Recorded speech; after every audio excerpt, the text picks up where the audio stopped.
Hi, and thanks for tuning into this video.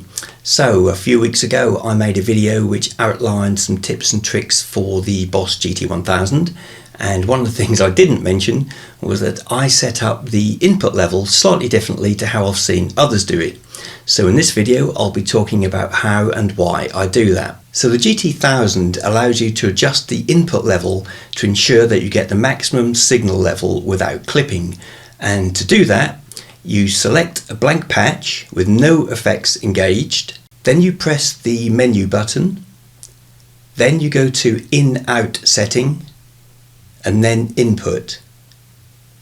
Then you play the guitar as hard as you're realistically going to, and then you adjust the input level so at the loudest point the meter touches the triangle mark.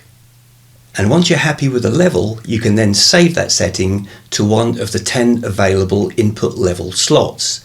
And you can then name that saved input setting either on the GT1000 or in Boss Tone Studio. And I'm doing it here in Boss Tone Studio because it's just a bit quicker and a bit easier. And you can repeat that process for each guitar that you have. So guitars with hot pickups will have a lower input level setting, and those with lower output pickups will have a higher input level setting.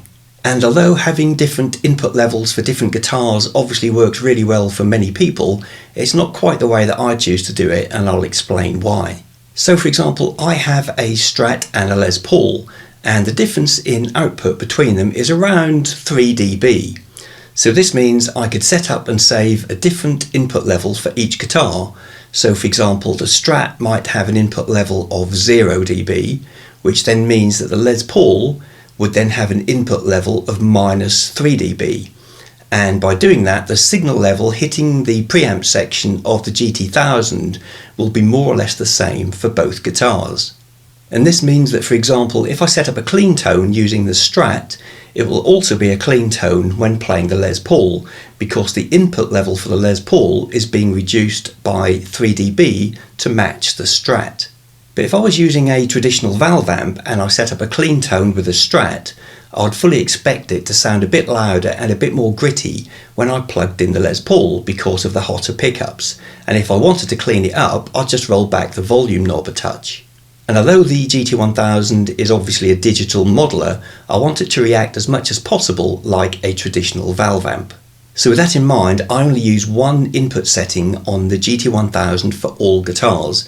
And as my Les Paul has the highest output and requires an input level on the GT1000 of -3 dB, I therefore use -3 dB as the input level for all guitars.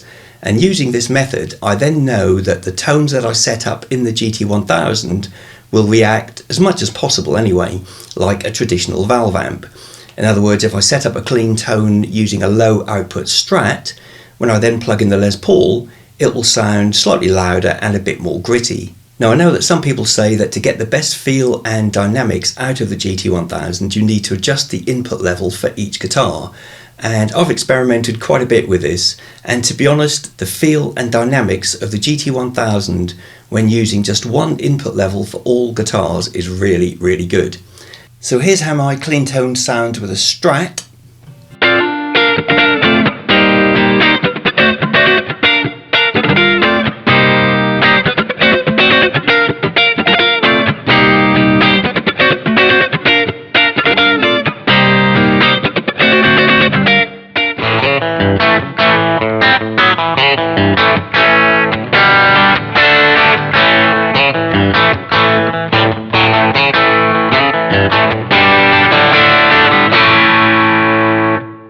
And now using that exact same tone in the GT1000 with the Les Paul, you can already hear there's a lot more kind of grit in that sound, and that's on the neck pickup. And if I flick to the bridge pickup,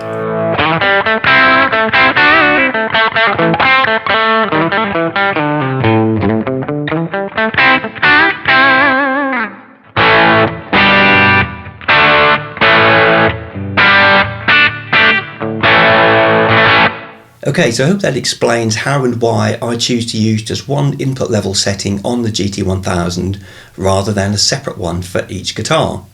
So I really hope you found this video useful, and if you have, I'd really appreciate it if you'd like and subscribe to my channel. Thanks again for watching, and I'll see you next time.